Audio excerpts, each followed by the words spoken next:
Boa noite, muito boa noite a todos vocês. Então vamos que vamos para mais uma live, né? E nessa live eu gostaria de falar sobre os principais modelos de circunscrição do pensamento humano, de aferência do pensamento humano. Nós temos o modelo Vedanta, o modelo hinduísta, né? Que compõe lá desde, das práticas milenares, né?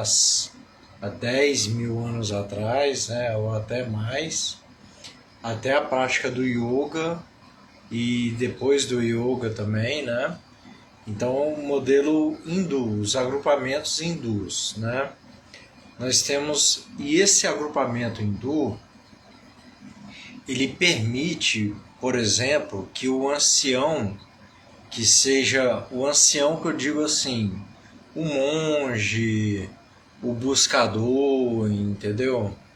Que ele avalie e faça critérios de qualquer pessoa dentro daquela ótica, hinduísta, entendeu?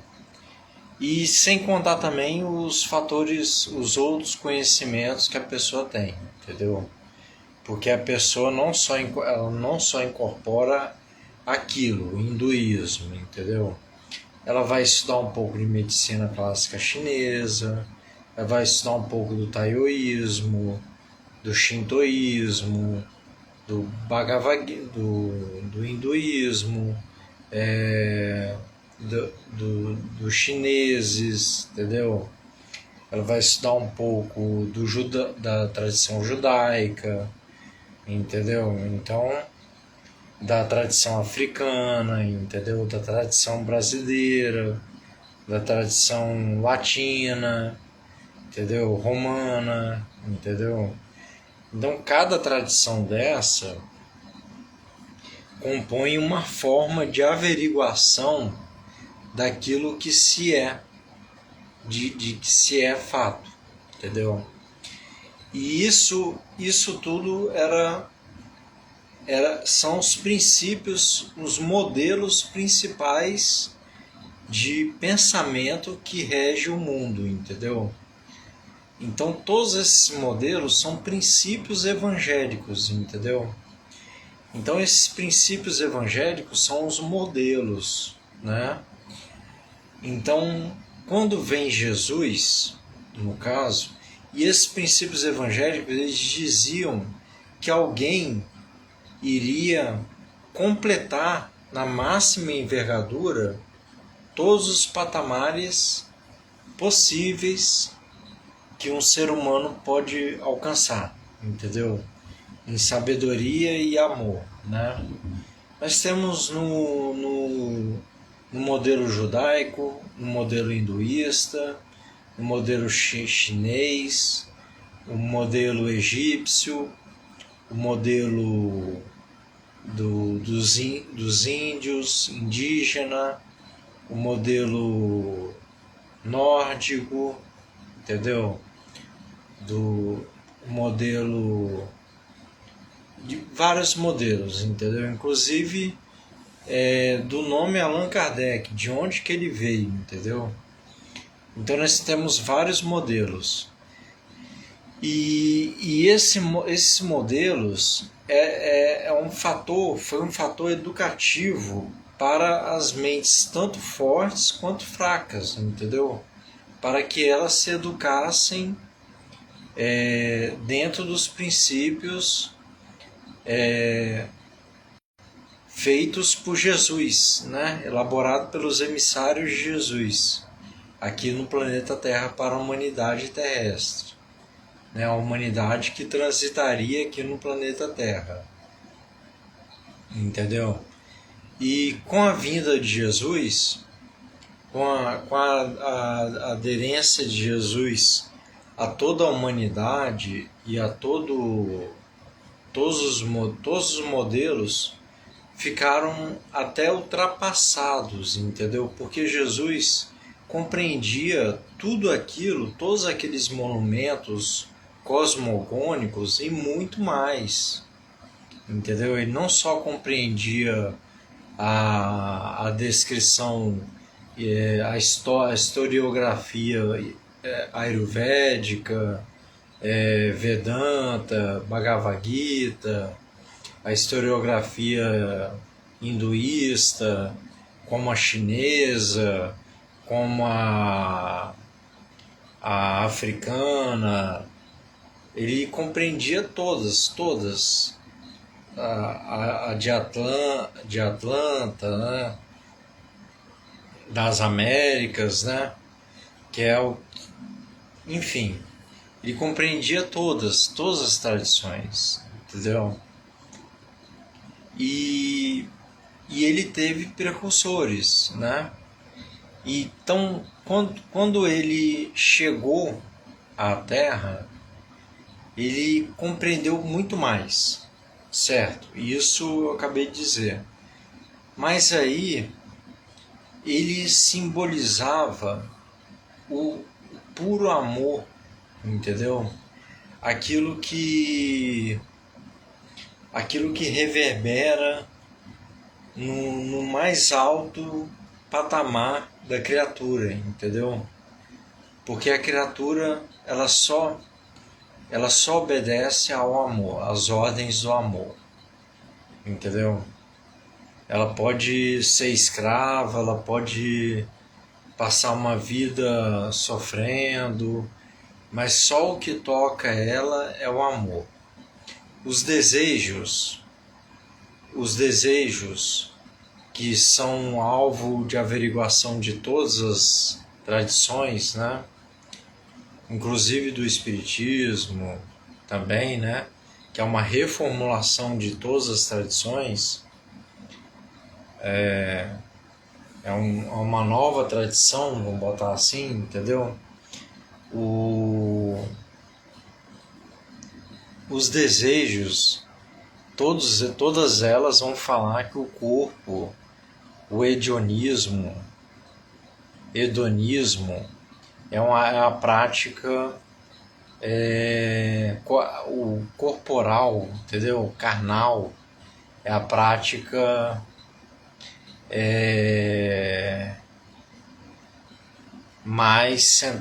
toda a prática centrada no corpo é uma prática egoísta e orgulhosa, entendeu? Por quê? Porque sem querer entrar em atrito com o humanismo, entendeu? Sem querer entrar em discordância com o humanismo, entendeu? Mas o que eles querem dizer é o seguinte, as tradições querem dizer o seguinte, que qualquer um que se encontre em consonância com o corpo, tipo assim, que qualquer um que se encontre em identificação com o corpo não é iluminado, entendeu? Isso eu vi isso aí numa palestra de um monge Hare Krishna, entendeu? Eu vi até aqui no Instagram mesmo, entendeu? Então, beleza, mas aí e o corpo? Para que serve o corpo? Entendeu? Então vamos lá. Será palpável? Porque as tradições elas servem para averiguar os seres de luz, entendeu? Mas os seres de luz eles já cumpriram as tarefas deles, entendeu? E já cumpriram toda a trajetória deles e eles chegaram ao ponto que eles não se identificam mais com o corpo. Isso se aplica a nós, entendeu? De certa forma, foi as tradições, todas elas ensinaram às culturas, aos povos, e ensinará por muito tempo, até que chegue ao ponto em que nós nos tornemos iluminados, entendeu? Porque a iluminação é a fusão do ser com o fluido cósmico universal, entendeu? É igual aquela impressora, que ela tira o fluido elétrico, a eletricidade, ela tira o fluido das tintas, o ectoplasma, e ela doa num centro espírita, ela vai lá, ela vai doar aquele ectoplasma e aquilo vai contrabalancear com um processo que ocorre lá, vai servir de cura para outros que estão chegando, entendeu? Então esses são os conhecimentos que a nossa cultura atual, contemporânea, adquiriu. E a nossa cultura também contemporânea, ela adquiriu muito mais, entendeu? Ela adquiriu com humanismo, entendeu? Humanismo e hedonismo não são a mesma coisa. O hedonismo é viver para o corpo. Então, quando você vive para o corpo, você não vai se iluminar, entendeu? Agora, quando você vive cultuando o ser sagrado, a estabilização que está no seu corpo, o fluxo de estabilização que está no seu corpo, você consegue se iluminar, entendeu? Então, por exemplo, é meio contraditório, parece meio contraditório, porque num sistema Vedanta, num sistema ayurvédico e hinduísta, o ser que vive para o corpo, o ser que trabalharia o humanismo, que seria humanista ou um cientista, ele jamais se iluminaria, entendeu? Porque ele só vê a matéria e ele só vê o corpo, entendeu? Mas para o humanismo, é ignorância, no caso é ignorância,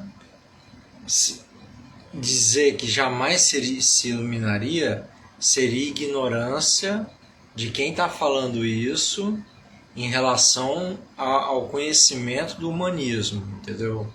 E do materialismo.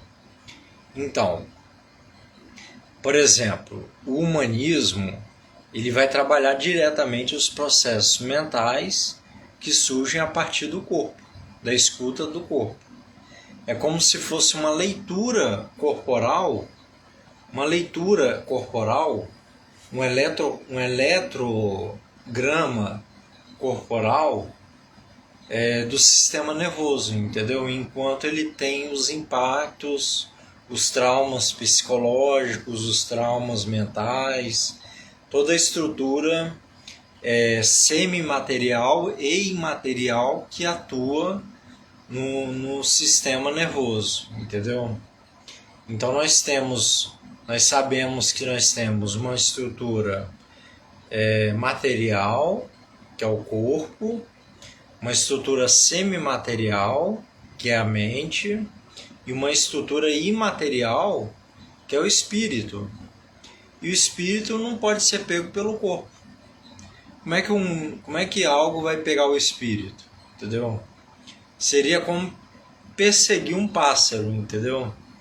Você já viram aquele filme do Irmão Sol e Irmão Lua, né?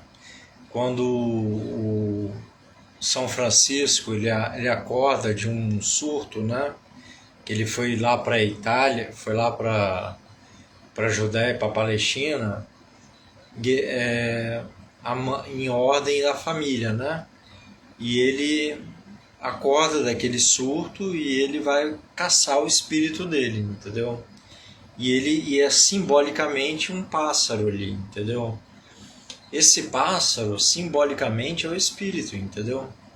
Não sabeis de onde vem nem para onde vai, porque são sábias essas palavras do Cristo, entendeu? Porque não sabeis nem para onde vem nem para onde vai, porque o espírito é imaterial. Como é que a gente vai com o sentido físico Como é que a gente vai calcular aonde está o espírito, entendeu? Ou aonde está a mente? Fica imperceptível.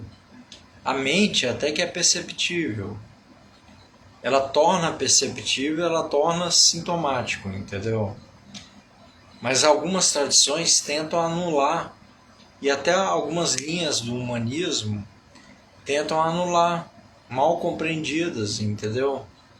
Porque não há fora da mente.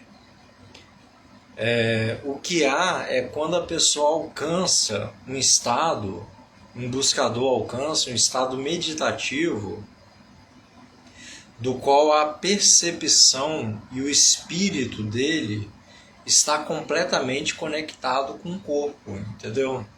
É isso que ocorre, e isso é averiguável pelas tradições e é averiguável pelo humanismo, entendeu? Então, o humanismo e o materialismo, ele vem das tradições. Eles não devem ser combatidos pelas tradições. A matéria, o estudo da matéria e o estudo do humanismo, ele não deve ser combatido nem pelas tradições, nem pelo espiritismo, entendeu? O espiritismo, ele não veio combater o materialismo, entendeu?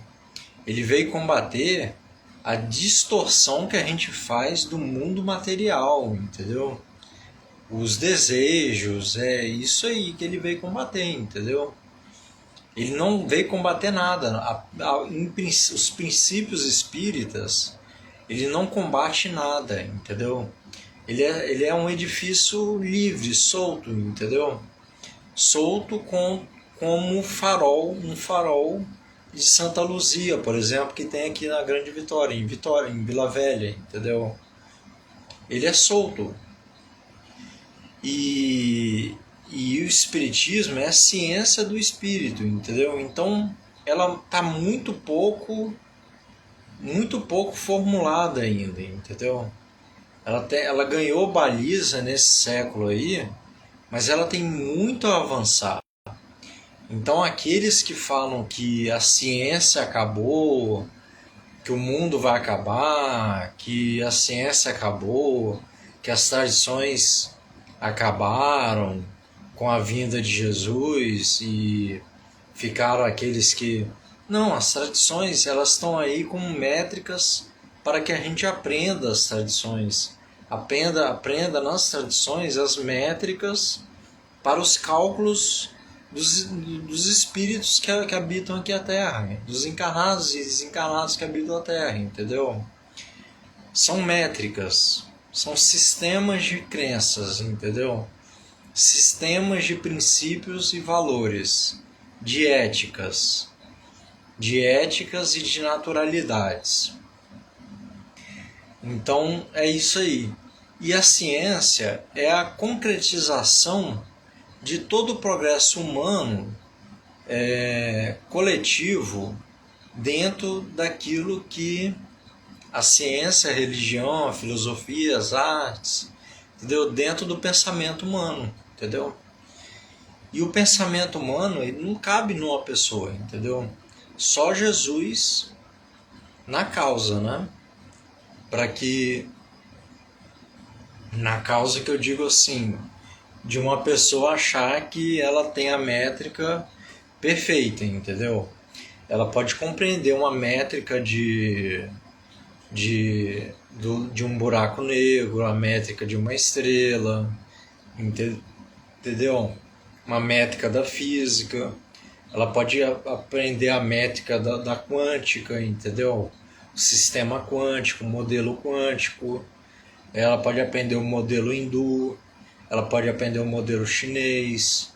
E ela vai ver que cada modelo é um edifício, entendeu? E ela pode aprender a métrica católica, a métrica espírita, entendeu? Agora o espiritismo, ele se diferencia, ele é uma diferenciação no espaço-tempo, entendeu?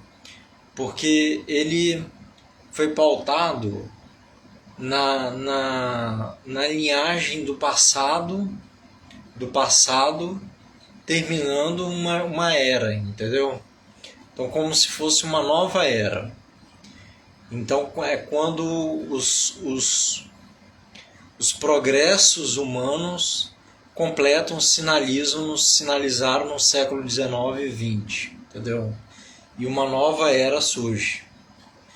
Então, na realidade, a preparação para uma nova era, ele veio preparar a gente, o nosso espírito, acordar o nosso espírito para uma nova era. Então, muitos buscam nas métricas hinduístas, orientais, ocidentais, norte, sul, entendeu? Nos 4 cantos do mundo, entendeu? E chegam a conclusões que são averiguadas, entendeu? São averiguáveis, entendeu? Mas as tradições, naturalmente, elas servem para educar as pessoas e para dizer quem é quem não é, quem não é, entendeu?